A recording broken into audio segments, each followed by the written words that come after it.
Hello friends, welcome to Indian study पर आपका स्वागत है। दोस्तों, आज की इस वीडियो में मैं आप लोगों के लिए यूपी पुलिस कांस्टेबल के लिए हिंदी का बेहतरीन टेस्ट लेकर के आया हूं, जो कि आपकी आगामी परीक्षा के लिए बेहद इंपॉर्टेंट है।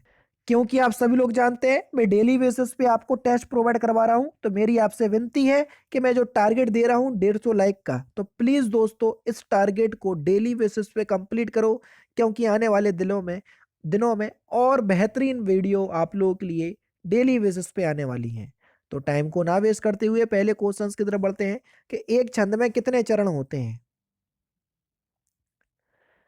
तो जल्दी से बताएं, चरण का मतलब यहाँ पर अंग से है ना। क्योंकि एक छंद में अगर हम देखा जाए तो चरण की बात करें तो चरण तो आपके चार ही होंगे। कितने दोस्तों, एक छंद में कितने चरण होंगे? चार चंद होंगे। ठीक है, चार चरण होंगे। ठीक है, तो यानी कि इस क्वेश्चन का पहला ऑप्शन से यहाँ पर आपका बिल्कुल करेक्ट हो जाएगा। ठीक है, और अगर अंग की बात करें तो फिर वो 8 होते हैं। ठीक है, इस बात को ध्यान रखना, दोनों ही क्वेश्चंस अलग हैं। नेक्स्ट क्वेश्चंस, दिए गए मुहावरे का अर्थ आपको बताना है। गीदड़ भपकी, इस मुहावरे का सही अर्थ क्या है?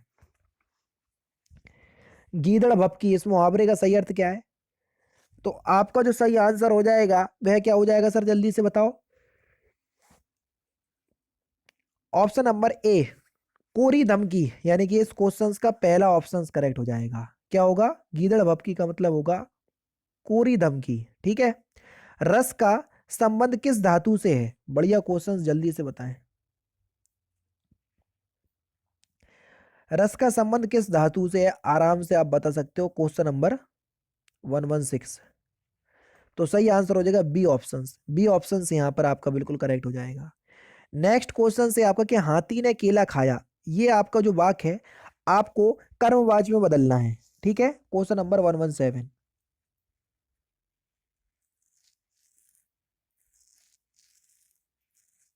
तो इसका कर्मवाची क्या हो जाएगा सर, जल्दी से बताएं। हाथी द्वारा केला खाया गया, यानी कि इस क्वेश्चन का तीसरा ऑप्शन करेक्ट। बढ़िया क्वेश्चन है। इनमें से किस चिन्ह का अर्थ है आधा रुकना?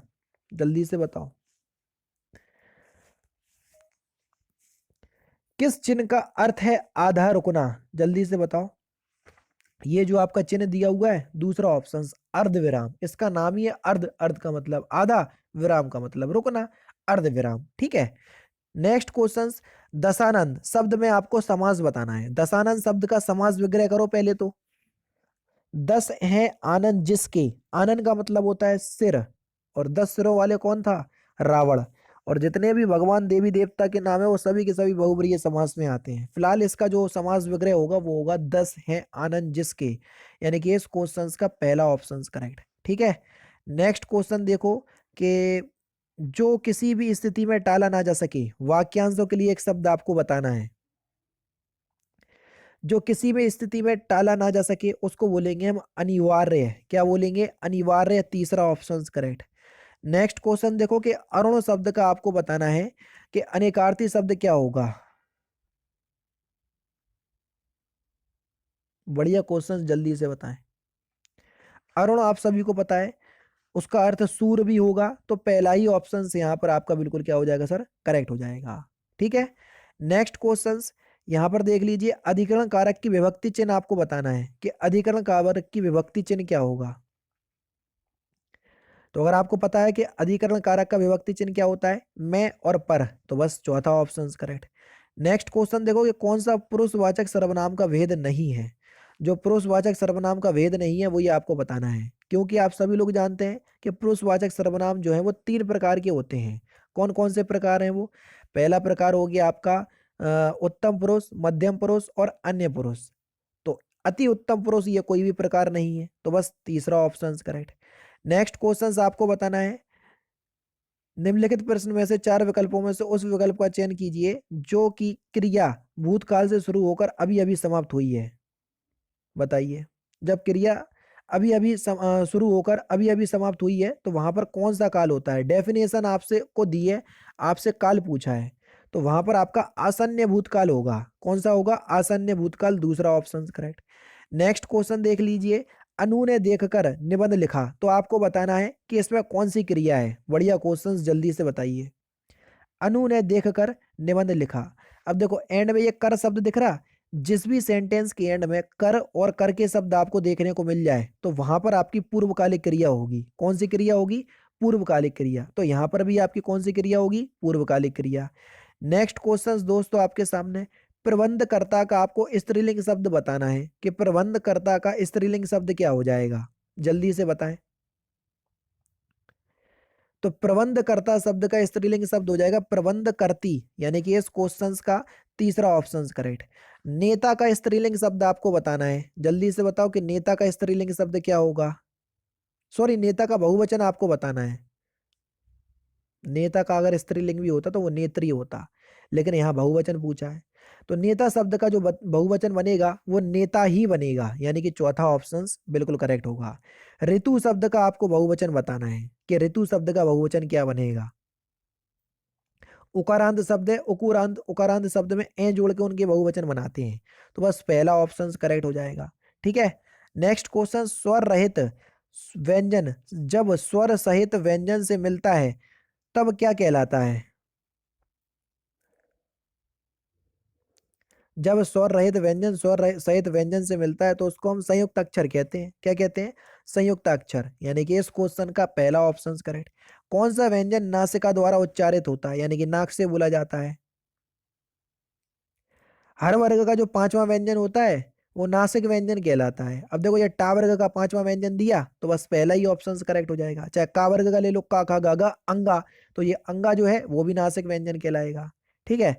निम्नलिखित में से विशेषण की किस अवस्था में है? यह करेला कड़वा है, तो आपको बताना है कि विशेषण की कौन सी अवस्था है। देखो, विशेषण की अवस्था के आधार पर विशेषण तीन प्रकार के होते हैं, मूल अवस्था, उत्तरावस्था और उत्तम अवस्था। अब जैसे आपसे बोल दिया कि यह करेला कड़वा है, तो इसका मतलब यह है कि कड़वा है। अगर आपसे बोला जाता है कि यह करेला अधिक कड़वा है, तो ये उत्तरावस्था वाला वाक होता, और ये बोला जाता कि यह करेला सबसे कड़वा है, तो ये उत्तम अवस्था वाला वाक होता। ठीक है। तो फिलहाल ये मूल अवस्था में है ये वाला वाक, क्योंकि सिर्फ कड़वा ही है। ठीक है। नेक्स्ट क्वेश्चन, तुलसीदास जी द्वारा रचित प्रसिद्ध महाकाव्य का नाम क्या है? तो क्या नाम है? तो आपका जो सही आंसर हो जाएगा वह हो जाएगा आपका रामचरितमानस, यानी कि दूसरा ऑप्शन करेक्ट। रंगभूमि किस प्रसिद्ध लेखक द्वारा रचित उपन्यास है? तो किसके द्वारा लिखित रचित उपन्यास है रंगभूमि? तो सही आंसर आपका क्या हो जाएगा सर? प्रेमचंद्र के द्वारा। पहला ही ऑप्शन करेक्ट है ना। इनमें से कौन सी जयशंकर प्रसाद जी की प्रसिद्ध रचना है? बढ़िया क्वेश्चन। तो कौन सी रचना है जयशंकर प्रसाद जी की? कामायनी, तीसरा ऑप्शन करेक्ट। नेक्स्ट क्वेश्चन देखो, यहाँ पर आपको बताना है कि अलंकार आपको बताना है, तरनी तनुजा तत तमाल तरुवर बहु छाए में आपको बताना है ये कौन सा अलंकार है। देखो ये दिख रहा, तावर्ण। जब एक वर्ण की आवृत्ति बार बार आए तो वहां पर आपका कौन सा अलंकार होता है? अनुप्रास अलंकार। तो बस यहाँ पर कौन सा अलंकार होगा? अनुप्रास अलंकार, पहला ही ऑप्शन करेक्ट। आज दिन भर वर्षा होती रही, तो आपको बताना है कि दिन भर शब्द में कौन सा अव्यय है। अव्यय चार प्रकार के होते हैं, वो चारों प्रकार चारों ही ऑप्शंस में दिए।